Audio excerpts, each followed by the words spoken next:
What's up, everybody? Welcome to Podcast Now. I'm Alex, and in this video, I want to talk about Dragon Ball Sparking Zero, give you guys my full review of the game. But to be honest with you, I made an early impressions video, talked about it after just a few hours, like getting my feet wet, right? And my impression of it now is pretty similar to that, but then like times like maybe 2 or 3.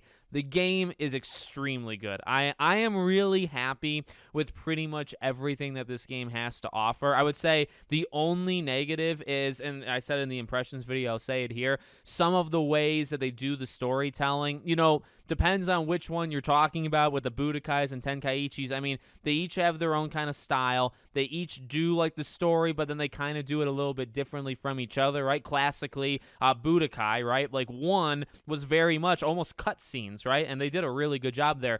2 was like the grid, right? The board system. And they skipped a lot, and a lot of it was through text. And then 3 was kind of a mesh of both. Like they skipped a lot too. They had other characters kind of fill it in. It was kind of like a mixing of all of these other kinds of ways of telling a story. And that's generally what I get from this game as well, right? Like I don't know if any game has done a perfect job of like retelling these arcs, but that's, I would say, the only weakness that this game has is sometimes you just want a little bit more, right? Sometimes you just want them to not skip over a certain thing or jump, or for me it's like some of the ways that they jump from like the comic strips to then maybe a cinematic scene or just like text reading and stuff like that. Like they kind of jump, or they kind of like spasm like way too much, I think, in terms of the actual story. But the actual content of this game, I mean, it is freaking phenomenal. The story actually has a good amount to it, so while they do skip and it's kind of broken up, there is a lot to do. And with all of the different characters to play, and they're kind of parts to play, I guess, in the arcs that they're telling, right? And also the what if stuff, where you have to kind of satisfy a specific condition to unlock basically a whole nother kind of arc of that arc.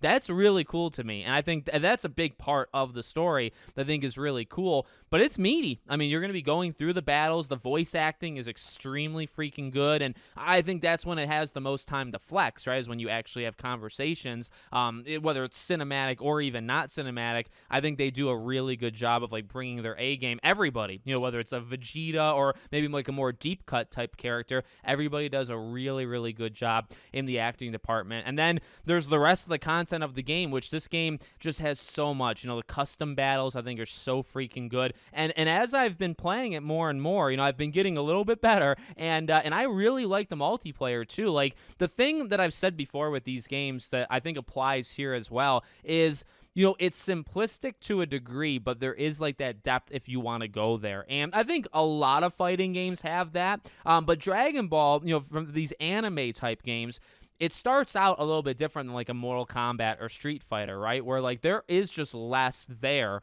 in terms of the fighting mechanics than some of those other games. But, there's a lot of timing involved in Dragon Ball Sparking Zero, which, you just got, for me at least, this is what I've learned, just playing it over and over and over. And whether you're playing against enemies on easy, whether you're doing stories on normal, or whether you're playing people online, you kind of just get some patterns, and you kind of just start to learn the hand memory, right? Hand-eye memory of like the timing of when to press certain buttons to kind of get the leg up on the opponent. And I think that's kind of that hidden genius of this game, that it satisfies, I think, like an entry-level anime fighting game, right? It looks visually spectacular. I don't know how much better it could look. Now, there are times the camera gets a little confused, and, depending on which map you're fighting on, sometimes if you hit somebody the wrong way, actually, sometimes they'll almost glitch out and, like, turn their back to you. Sometimes you'll be, like, up against a wall or a rock formation, and you can't break it, so you'll kind of be stuck, and the camera will almost be clipping the rock. So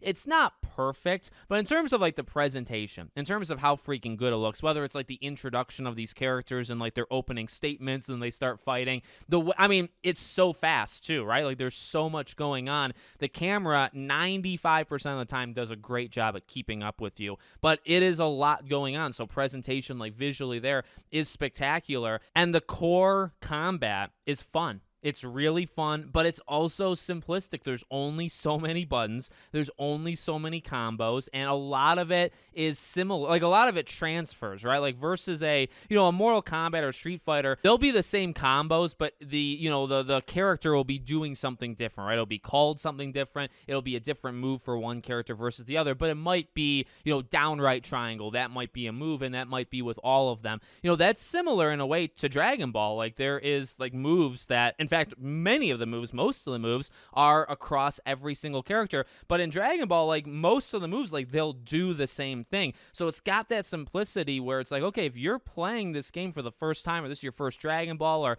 you're just flat out not that good at these games, which I don't think I am very good at them either, you jump in and you immediately feel like you can hang. You can play a world tournament against the AI. You can do the story mode, except for, like, Great Ape Vegeta. I don't know who tested that, but somebody needs to be removed from their position for that one. But, like, you can mostly hang with what's going on. But then there's that hidden depth to it, where it's like, okay, well, now there's timing involved, and there are almost kind of like hidden things you can do that you kind of just have to play it over and over and kind of train yourself to get into. So I think that's the genius of the combat, and I think the combat is just fun. I think it's just an absolute blast to blast each other, to destroy each other, and like I said, the environment exploding, or just the visual kind of quality that's going on. The menus in this game look freaking phenomenal. Like, there's just so much detail, and like I said, there's so much things to do in this game. Like, whether it's customization, there's more customization than I could ever ask for.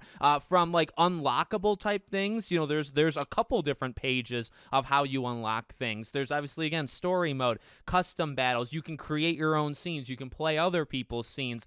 You can do world tournament online. You can play against other people online. There is a lot to this game. Oh, and did I mention the 180 plus characters, right? So, again, like, they have their similarities. So it's not like you're missing out entirely by, like, skipping somebody, but everybody does have something unique, right? Like, maybe their special moves or some of their evolutions or whatever. Like, they are all unique, and there is, at least for me, there's a desire to try out, like, everybody. And then everybody kind of has their own proficiency level, and you get unlocks, like, titles from doing it. And, there's reasons to try out everybody, and even, I guess, if you want to, max out everybody, in terms of their leveling, or just keep playing and just keep getting good at characters. Like, I think that's what's so much fun that I'm finding personally, is like, I'm playing World Tournament or online, and, I'm just seeing, okay, well, there are people there's characters that people will default to. Like, you'll see a couple handful of characters over and over and over, but then you'll just see randoms, right? You'll see, oh my God, I haven't seen that character in 4 days, or I've never seen